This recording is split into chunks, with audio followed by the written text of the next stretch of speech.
Nito lamang September 9, 2023 naganap ang kalunos-lunos na aksidente mula sa isang mangingisda na nagngangalang si Jesmar mula sa may Bulinaw, Pangasinan.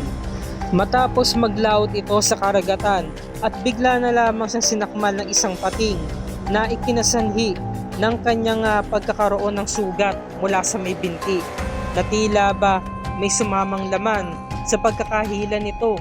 Makikita natin sa video, talagang dinadain ni Jesmar ang sobrang sakit at kirot habang siya'y ginagamot. Kwento ng kaibigan niya si Christian ay tumulong siya at kasama siya noong mga araw na yon sa pagtulong sa kanyang kaibigan. Binigyan nila ito ng first aid habang sa kanyang bangka. Ang kanilang pangingisda ay mula Bulinaw at umaabot pa sila ng Scarborough Shoal. Ganito kalayo. Tinalian daw nila ito ng lubid upang hindi na tumagas ang dugo at binilinan niya ang kanyang kaibigan na Jesmar. Lagi ka lang magdadasal. Ikondisyon mo lang ang katawan mo.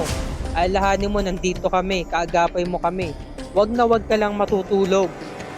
At sa sobrang tagal ng kanilang paghihintay, ay inabot pa sila ng ilang oras bago meron dumating na isang bangka na mas mabilis ang takbo sa kanila. Kaya inilipat nila si Jesmar sa kabilang bangka. Ang sabi naman ni RG na mismong mangingisda, na mismong nagmaneho ng isang bangka, ay inabot na raw sila ng tanghali bago na isugod sa ospital itong si Jesmar. Sabi ng kanyang ina ay hindi ito makapaniwala sa nakita. Sabi, ikaw ba yan anak? Yan ba ang tinamong sugat? Dahil nga gulat na gulat ito sa nangyari. Kaya naman ay inilipat nila ito sa iba pang ospital upang mas mabigyan ito ng karagdagang lunas. Inabot ng 2 oras ang biyahe, kaya inabot na siya ng hapon. Saka siya nagamot ng tuluyan. Samantalang ito namang si Anthony ay ang kwento niya, sinugod na rin siya ng pating na yon noong taong 2021. Nangingisda raw siya noon sa may laot at pag-ahon na lamang daw niya ay bigla daw may nanakmal sa kanyang bandang mata. Kanang mata pa naman mga kapuso. Kinagat din siya ng pating at sinabi rin niya na bilog ang pagkakakagat nito, nakatulad sa nangyari kay Jesmar. Samantalang si Amado, isa ring mangingisda, tinamaan ng kanyang kamay ng isang pating mula noong taong 2016. Kaya naging dahilan kung bakit hindi na siya ngayon nakakapaghanap buhay. Ito ang kanyang iniindang sakit. Nanigas na ang kanyang kaliwang kamay at hindi niya na ito maigalaw, maging ang kanyang mga daliri. Kaya ito ang dahilan kung bakit napapaiyak na lamang si Tatay Amado sa tuwing inaalala ang insidenteng yun na nangyari sa kanyang buhay. Wala akong hanap buhay, asawa ko na lamang. Ito mga isinambit niya, kulang na kulang ang sahod ng asawa ko. Dahil nga si Tatay Amado ay nananatili na lamang ngayon sa bahay. Samantala, binalikan ng team Jessica si Jesmar at sa pagkakaalam nila ay okay na ang kalagayan nito. Tinahi ang kanyang sugat. Para nga naman hindi na lumabas ang laman nito pati ang mga dugo. Pinunta nila ito sa Masinloc sa Misanbales mula sa bahay nito. Sa ngayon ay nagpapahinga na muna siya at hindi niya kaya maghanap buhay. Ika-ika kung maglakad, nakaupo lamang at hirap kumilos. Inaalalayan siya ng kanyang ina. At magpasa hanggang ngayon ay nagpapahinga na muna siya. Matinding trauma ang natamo nito ni Jesmar. At sa tuwing inaalala niya ito, ay lagi siyang nagkakaroon ng pangamba, alanganin, at kung ano pa. At ayon sa pag-aaral, ang pating na ito ay tinatawag na cookie cutter shark. Ito daw ay nasa pinakailalim ng karagatan pumupwesto at pagdating ng madaling araw ay pumupunta raw ito sa ibabaw na bahagi ng karagatan. Kaya ito ang uri ng pating na kumagat kay Jesmar pati sa mga kasamahan niyang mga mangingisda. Mula sa Masinloc RHU Building, Serbisyong Potog, ay pinapunta nila si Jesmar upang kamustahin ang kalagayan nito at linisin ang kanyang sugat. Ayon naman sa kanyang doktora ay okay na raw ang kanyang sugat. Patuloy na raw itong maghihilom at patuloy na rin daw itong gagaling. Basta't patuloy lang ang paglilinis at pagkaingatan ang kanyang sugat.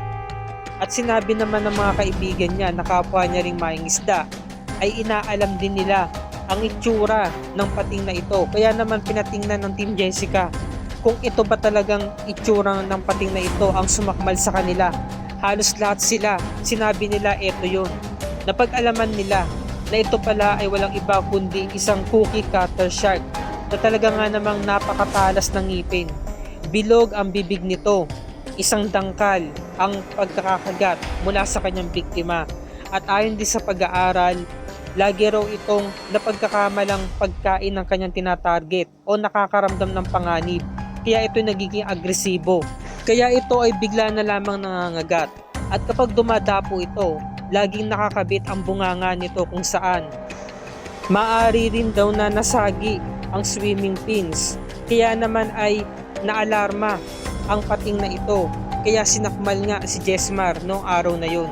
Kaya naman mula sa lokal ng pamahalaan ay pinuntahan ang mga mangingisda upang bigyan ng drill upang magkaroon sila ng karagdagang kaalaman at lalo pang maging handa sa anumang mangyayari sa oras ng sila ay nangingisda. At sinabi nga ni Vivian Odogan ng Dean College of Fisheries ay lagi magsuot ng mga protective gear kapag sila ay mangingisda. Kapag sila ay lalaot, wag na wag sila maghuhubad nito or maghuhubo sa karagatan dahil delikado. At ang sabi naman ng munisipalidad ng Masinloc ay binigyan sila ng financial assistance at binigyan na rin siya ng scholar para sa ALS or Alternative Learning System para makapag-aral si Jesmar. Ang sabi naman ng training specialist na si Maureen Noses ay napagkakamalan naman daw itong pagkain kaya nagiging agresibo ang mga pating at huwag na huwag daw silang gagalawin para hindi ito makakagat.